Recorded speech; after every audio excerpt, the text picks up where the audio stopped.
Beauty and the Beast. Long ago in a French kingdom, there lived a spoiled and selfish prince, Dan Stevens, in a castle where he would throw big parties with all his royal subjects. One night, an old beggar woman entered his castle and offered the prince a rose in exchange for shelter from the cold. The prince sneered and laughed at the old woman along with his subjects, even as she warned him not to be deceived by appearances. The prince turned her away once more, and soon after, the old woman's haggard appearance disappeared to reveal a beautiful enchantress. The prince tried to ask for forgiveness, but the enchantress had already seen there was no love in his heart. As punishment, she turned the prince into a hideous beast and transformed the subjects into household objects. The enchantress's spell caused the people outside the kingdom to forget about the castle and everyone living in it.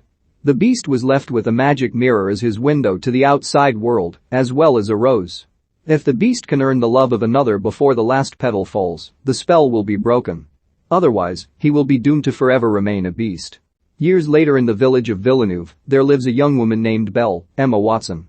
She doesn't quite fit in with the rest of the townspeople, who all view her as odd. Belle's interests lie in storybooks. She is pursued by the handsome but narcissistic hunter former war captain Gaston, Luke Evans. He rides into town with his comrade LeFou, Josh Gad, and finds Belle after she leaves a bookshop.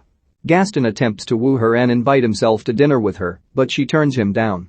Belle returns home to her father Maurice Kevin Klein, a music box maker. He is in the process of creating a music box modeled after himself and his late wife, who was also Belle's mother. How does a moment last forever? Belle tells Maurice how she notices that the villagers think she's odd, which Maurice rejects.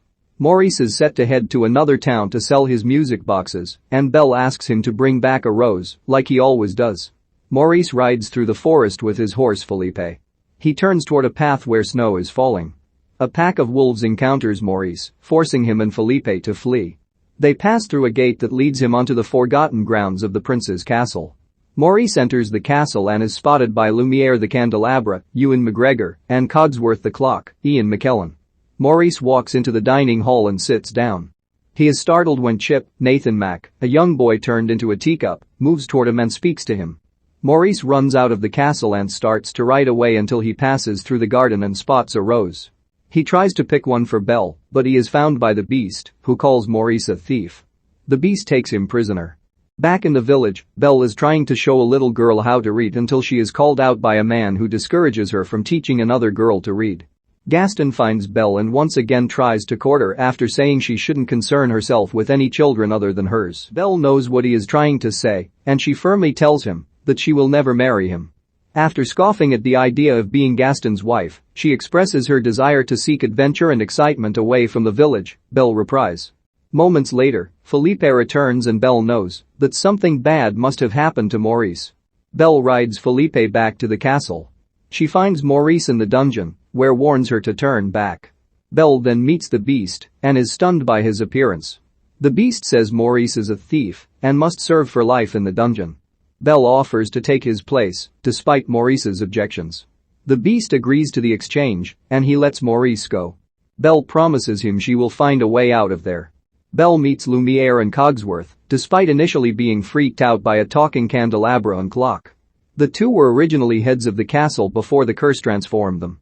Belle also meets Mrs. Potts, Emma Thompson, Chip's mother who is now a teapot, plus Chip himself, Plumette, Gugum Bathara, the maid and Lumiere's girlfriend turned into a featherduster resembling a peacock, Madame de Garderobe, Audra MacDonald, an Italian opera singer who is now a wardrobe, and Maestro Cadenza, Stanley Tucci, Garderobe's husband and former composer who is now a piano. Lumiere guides Belle out of the dungeon and into a room in the east wing. Garderobe dresses Belle in a ghastly frock, which gives Belle the idea to use the ribbons to climb down the tower. Gaston is in a tavern with LeFou lamenting Belle's rejection of him. LeFou tries to cheer him up along with the other villagers by talking, or rather, singing, in detail about how great Gaston is. Not long after, Maurice enters and starts raving about the beast and how he's taken Belle as his prisoner. The other villagers laugh at his claims, but Gaston offers to follow Maurice to find the beast, mainly to get Belle to marry him. The beast tries to get Belle to join him for dinner, but he is too abrasive as he pounds on her bedroom door. Lumiere, Cogsworth, Mrs. Potts, and Plumette all stand behind him and try to help, but Belle refuses to join the beast as she is still tying ribbons together to make her rope. The beast storms off and insults his subjects. We see the rose drops another petal, and as a result, the castle starts to shake and crumble a little. It also causes the castle objects to become less and less human. Belle leaves her room and joins the castle objects as they guide her to the dining hall. Lumiere leads the objects in a dazzling number, "Be Our Guest," as they boast about their fine dining. Afterwards, Belle wanders into the West Wing, which Lumiere and Cogsworth had tried, poorly, to keep a secret from her. There, Belle finds the rose encased in a jar. The beast then frightens her and screams at her to get out. Belle runs away and rides Felipe out of the castle grounds. The wolves then attack her in the forest. Belle tries to fight them off until the beast shows up and fights them himself. The alpha wolf bites into his back, but the beast throws it off and roars, scaring the wolves away. Belle then helps the beast onto Felipe. Belle tends to the beast's wounds, even as he complains about the pain. She lets him rest. Mrs. Potts explains to Belle that the beast was not always so unkind. Since they have known him all his life, they know that after the prince's mother died, his father raised him to be the way he was before he was cursed. When Belle asks about the rose, the objects say that the prince will remain a beast forever if the last petal falls without him finding someone to love and to love him back, and that they will become inanimate. They sing about their yearning to become human again, days in the sun, and we see the young prince looking upon his mother on her deathbed before his father pulls him away. Maurice leads Gaston and Lefou into the forest as they try to find the path to the castle. Gaston and Lefou think Maurice is just crazy. Once Gaston reveals his true intention, to only be helping Maurice for Belle's hand, he also growls at Maurice and threatens to leave him to the wolves. Gaston tries to cover it up by putting on the nice guy act, but Maurice already sees who Gaston really is and makes it clear that he will never allow Gaston to marry Belle. Gaston knocks Maurice out cold and ties him to a tree so the wolves can come after him. Lefou considers this to be too much, but he has no choice and must follow Gaston. Belle is reading Shakespeare to the beast, who already knows the story by heart. He then brings Belle to see his enormous library, which he says can be hers now. Over time, Belle warms up to the beast as he shows his kinder and more gentle side, and the objects can see it too, something there. The beast later shows Belle an enchanted book that allows anyone to travel anywhere they want to go, if they can visualize it. Belle places her hand in the book, and they are transported to an old house in Paris. It was once home to Maurice and his wife when Belle was a baby. The beast finds a doctor's mask, indicating that Belle's mother was killed by the plague.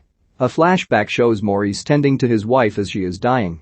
She tells him to protect Belle, and all that was left behind was a glass rose, which Belle finds. Maurice is saved by a local beggar woman named Agathe, Hattie Morahan, and she tends to him. Maurice returns to Villeneuve and is sitting in the tavern when Gaston and Lefou return to find him, both surprised. Maurice tells the villagers that Gaston left him to die in the forest. When Maurice calls out Lefou as a witness, Gaston intimidates Lefou into lying to cover his back. Gaston has Maurice dismissed as a delusional madman. The beast invites Belle to dance with him in the ballroom. Garderobe dresses Belle in a beautiful gown, while Lumiere and the others try to properly groom the beast. The two then meet in the staircase and walk into the ballroom as Cadenza plays a tune to accompany them, Beauty and the Beast. Belle and the beast share a romantic dance. Afterwards, the beast wonders to Belle if she may be happy there, but she asks if anyone can be happy if they are not free. He knows she misses her father, and he gives her the magic mirror to see him. Belle sees the villagers harassing Maurice, and she knows he is in trouble. The beast sets Belle free so that she may go to help Maurice. The beast climbs his tower in despair as Belle rides away, though he knows now that he truly does love her, evermore. The castle objects become sad, since they know Belle doesn't love him in return for the curse to be broken. Gaston has Maurice committed to a mental institution, but gives him one more chance to redeem himself if he gives Gaston his blessing to marry Belle. Maurice still refuses, so Gaston sends him away. Belle arrives in the nick of time to stop the carriage from riding off. She shows the villagers the mirror to prove the beast exists, which horrifies everyone. Gaston changes his tune and starts to gather the villagers to go after the beast before he attempts to harm anyone else, Mob's song. Belle is then locked in the carriage with Maurice as Gaston leads to villagers to storm the castle. The castle objects see the villagers making their way to the castle. They try to hold the door closed, but the villagers start to break it down. Cogsworth goes to warn the beast, but he is too depressed to care about what happens. Lumiere then leads all the castle objects into a plan. As the villagers enter, Lefou sees Mrs. Potts and Chip, mistakenly assuming Mrs. Potts as his grandmother. She is not happy, and she initiates the fight. Lumiere lights up the floor, Mrs. Potts pours hot tea on the attackers, Cadenza shoots his piano keys, Cogsworth sends flying books to hit the villagers, and Garderobe dresses 3 goons in powdered wigs, makeup, and gowns. 2 men run away in horror, but the third is rather pleased with his look. Cadenza sits on Lefou, who asks Gaston for help. He refuses so that he can go after the beast. Moments later, Mrs. Potts falls from the chandelier, but Lefou catches her and decides to switch sides. Mrs. Potts tells him he's too good for Gaston anyway. Meanwhile, Agathe is seen going up the stairs. The villagers then run away in terror. In the carriage, Belle reveals the glass rose to Maurice and that she knows the truth about what happened to her mother. Maurice insists he only wanted to protect her, which Belle understands. She takes out a pin so that Maurice can pick the lock. They break out of the carriage and Belle rides Felipe back to the castle. Gaston makes his way up to the tower and finds the beast sitting sadly outside the window. He claims Belle sent him and then shoots the beast in the back and causes him to fall onto a lower roof. Gaston goes after him and wants the beast to fight back. Belle then returns to the castle, which reinvigorates the beast's spirit. He defends himself against Gaston and declares he is not a beast. He holds Gaston over a ledge as the coward begs for mercy, but spares his life and orders him to leave. The beast leaps to the next tower to be with Belle, only for Gaston to shoot him twice in the back moments later. Karma then goes for Gaston as the bridge he is standing on crumbles and he falls to his death. The beast is mortally wounded but has enough time to see Belle before he dies. The last petal then falls. The castle objects celebrate their victory over the villagers, but Plumette turns into an ordinary Featherduster in Lumiere's arms. Mrs. Potts frantically looks for Chip as she becomes a regular teapot. Chip arrives soon after and almost crashes, but is caught by the coat hanger, and they both become inanimate. Lumiere and Cogsworth express their mutual friendship before they too become inanimate. Belle cries over the beast and tells him she loves him. Agathe enters the room as Belle says this. It turns out Agathe was the enchantress in disguise, and she restores the rose to its original look, thus breaking the spell. The beast then transforms back into his human self. He and Belle then share their first kiss. The darkness then disappears over the kingdom, and everything starts going back to normal. Lumiere, Cogsworth, Mrs. Potts, Chip, Plumette, Cadenza, and Garderobe all wake up and turn human again, and reunite with their loved ones. Mrs. Potts reunites with her husband from the village, while Cogsworth reunites with his wife, though he's not too thrilled about that. The prince runs to hug his friends. A celebration is held in the ballroom with all the castle subjects and villagers, including Maurice and Lefou, joining. Belle and the prince share a dance, wherein Belle asks the prince if he can grow a beard. Garderobe and Mrs. Potts sing, while Cadenza plays the music over the dance, and they all lived happily ever after.